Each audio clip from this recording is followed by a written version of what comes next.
How many days of your life truly stand out? How many days of your life are truly extraordinary? I think it's fair to say that most days are quite repetitive. And if you only attribute meaning to the extraordinary days of your life, then what you're saying is the vast majority of your life is meaningless. How can we avoid this nihilistic thinking? By taking baby steps every single day towards the greatest goal, towards our ultimate purpose. We can make even our repetitive days, even our mundane days, a small piece, a small puzzle piece that culminates day after day into a meaningful life. Most people think of a spiritual experience as an extraordinary event. I had a spiritual experience. It was something very unique. Once a year, twice, I don't know, whatever the case is. Just very rare. Yet, when you look at the 5 pillars of Islam, subhanAllah, you notice something very interesting. Yes, 2 of them take place once in a lifetime. Shahada and Hajj. The Shahada being the testimony of faith. The day that you embrace your Islam, this is what? Once in a lifetime. Now you're a Muslim for life. And the Hajj is only obligatory if you're capable for once in your life, because it's such a great event. And 2 of the pillars of Islam happen once a year. Zakah, you have to pay once a year. And Ramadan comes once a year as well. But there's one pillar that has to be practiced every single day. And that is what? Your Salah. Your daily prayer. Your 5 daily prayers. Allah subhanahu wa ta'ala has commanded us to connect to Him in prayer 5 times a day. And this is training. This is daily training that may seem mundane. You may feel like, oh, well, this is just part of my routine. It becomes repetitive. However, it's this persistent practice that transforms you from a person who has a spiritual experience, let's say every once in a while, to a spiritual person whose entire life is connected to the Almighty. This is what the objective is. It's not that I'm some person who wants to every once in a while have this special occasion on holidays or whatever the case is, some sort of special experience. No, the Muslim is the one who is submitting to Allah subhanahu wa ta'ala 5 times a day, connecting to Allah so that the entirety of your life, the entirety of the human experience is a spiritual experience. You never disconnect. You never get too far away without remembering your Lord. Only a few hours go by and then you turn back to your Creator. This is the objective, to make the entirety of your life in service and in worship to your Lord. Prayer is the foundation of worship. As Allah subhanahu wa ta'ala says, إِنَّنِي أَنَا اللَّهُ لَا إِلَهَ إِلَّا أَنَا فَاعْبُدْنِي وَأَقِمِ الصَّلَاةَ لِذِكْرِي. Allah Ta'ala declares, indeed, I am Allah, there is no deity except me, so worship me and establish prayer for my remembrance. After mentioning the ibadah, the worship, the complete devotion to your Lord, Allah Ta'ala connects that with what? Salah. Because without it, you are not worshiping your Lord as you're supposed to, as you've been commanded to. Allah Subhanahu wa Ta'ala tells us, إِنَّ الصَّلَاةَ كَانَتْ عَلَى الْمُؤْمِنِينَ كِتَابًا مَوْقُوتًا. That indeed prayer has been decreed upon the believers at specified times. What does this imply? That means the believer, you can imagine like a house. In a house you have furniture that can be moved around, but the pillars you can't move around. Those are the 5 daily prayers. They have certain timings. They have appointed portions of the day, and you have to catch your salawat. You have to catch your prayers within those times. Why? Because everything else can shift around, but the pillars have to stay strong. It's not a coincidence that subhanAllah is called the pillar of Islam. Are we establishing prayer with that level of regularity? Are we as consistent as we're supposed to be? There's a nice expression. It says, winning is a habit and losing is a habit. It's extremely true. When you get used to winning over and over and over again, you start to think of yourself as a winner. And then it becomes easier to get up and to push yourself and to push through challenges because you've developed your mindset into a person who says, that's who I am. This is what I do. I win. And same thing with losing. If you can lose over and over and over again, then eventually whatever challenges come your way, you just kind of give up and say, well, that's who I am. You know, I flake at everything. And so I want to ask you, and I want us to ask ourselves, how dedicated am I to Allah subhanahu wa ta'ala 5 times a day when the call is made? How serious am I? Because if you're failing as a believer 5 times a day, subhanAllah, how can you then feel like a winner?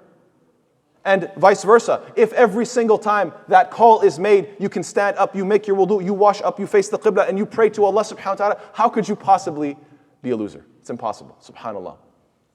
The most important connection is there, so everything else is trivial.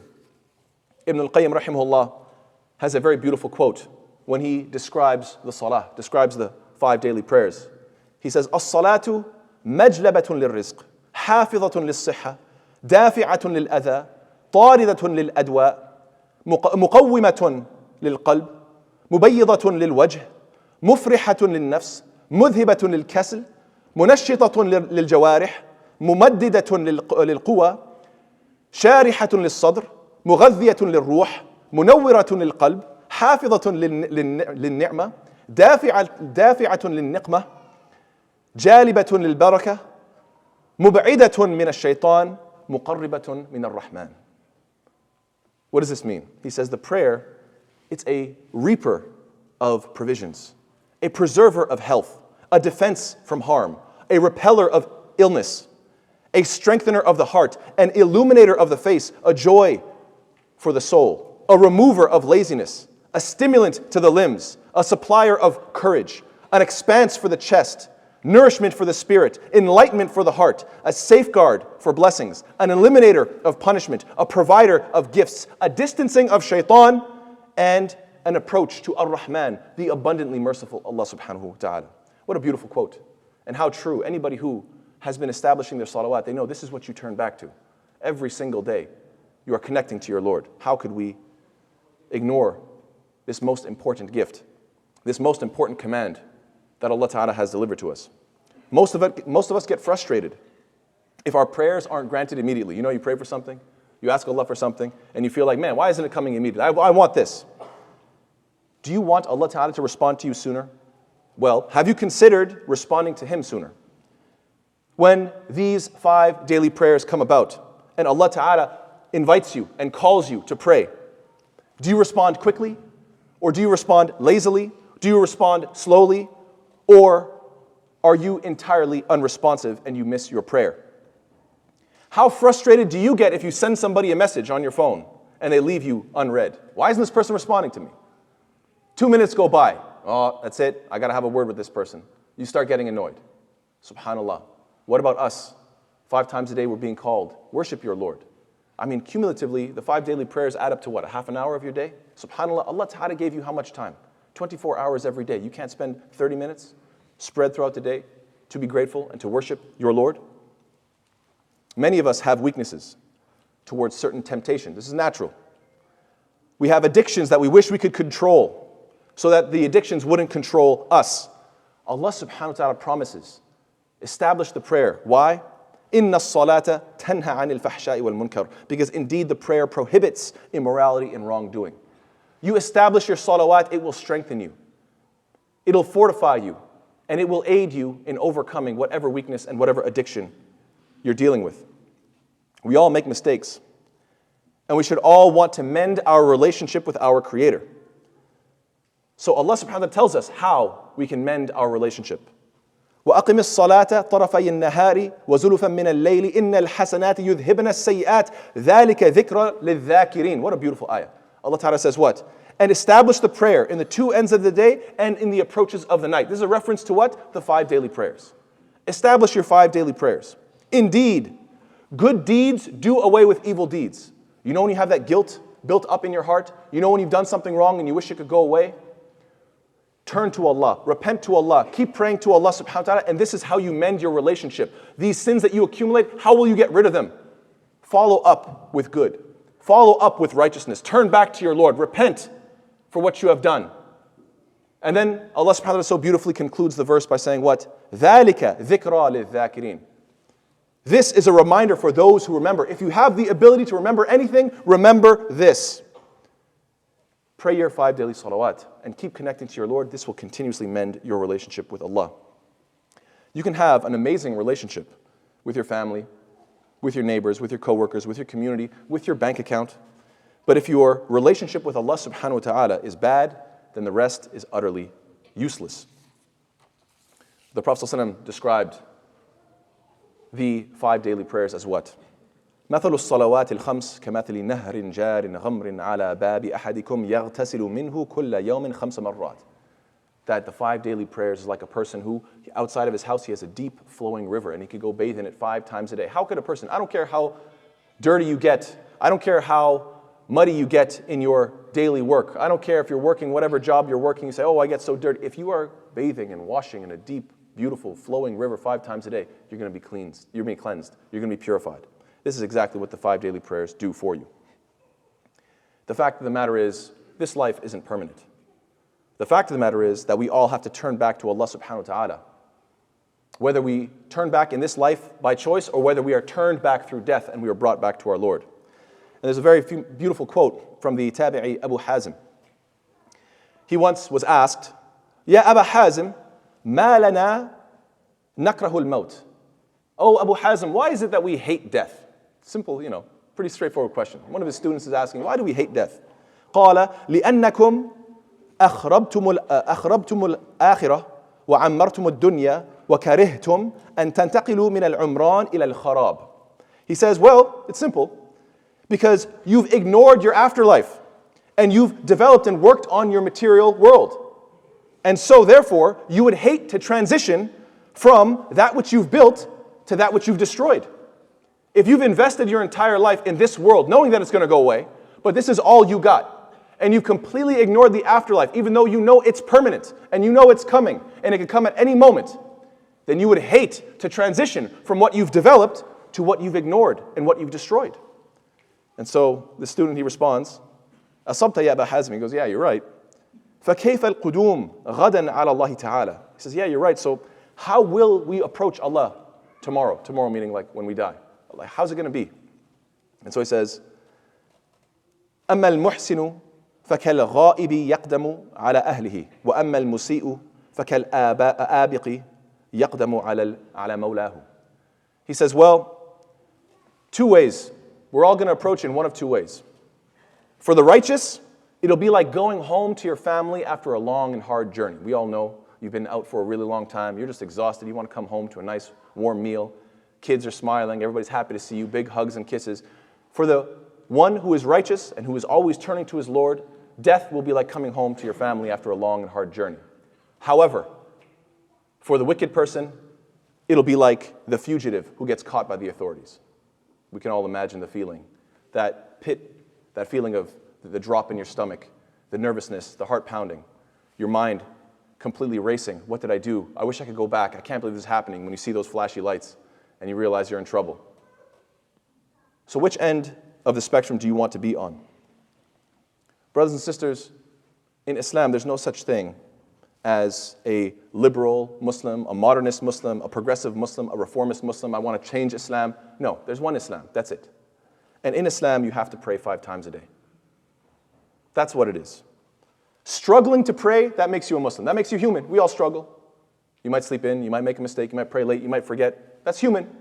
Where nobody's attacking. If you're a human being, you struggle. We all struggle. We all have our struggles. That's normal. That's life. But abandoning your salah, abandoning your prayer is a rejection of your deen.